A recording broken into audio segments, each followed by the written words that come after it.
ನಿನ್ನ ಹಿಂದೆ ಬಂದೆ ಹಾಗೇನೆ ಇನ್ನು ಮುಂದೆ ನಾನು ಹೀಗೇನೆ ಇದೀಗ ಜೀವದಲ್ಲಿ ಕಸೂತಿ ಮೂಡಿದಂತೆ ಅತೀವ ಪ್ರೀತಿ ಬಂತು ರಸೀತಿ ಕೇಳದಂತೆ ಕಾಣಬಲ್ಲೆಯ ಕಣ್ಣಲೆ ಹೃದಯ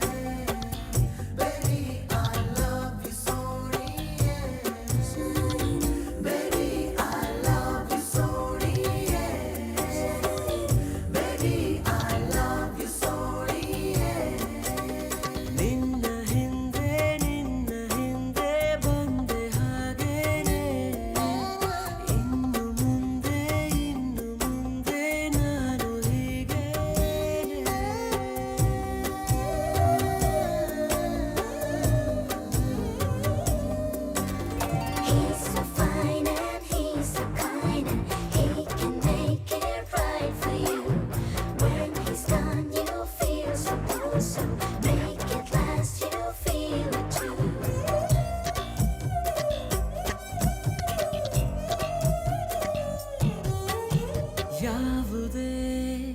ತಯಾರಿ ಇಲ್ಲದೆ ಜೀವನ ರಿಪೇರಿಯಾಗಿದೆ ಏಕಾಂತ ವಾಸಕ್ಕೆ ನ ಕೊಟ್ಟೆ ರಾಜೀನಾಮೆ ಎಲ್ಲೇ ನೀನಿದ್ದರೂ ಅಲ್ಲೇನೆ ನನ್ನ ಸೀಬೆ ಕೇಳಬಲ್ಲೆಯ ಜೀವದ ಕರೆಯ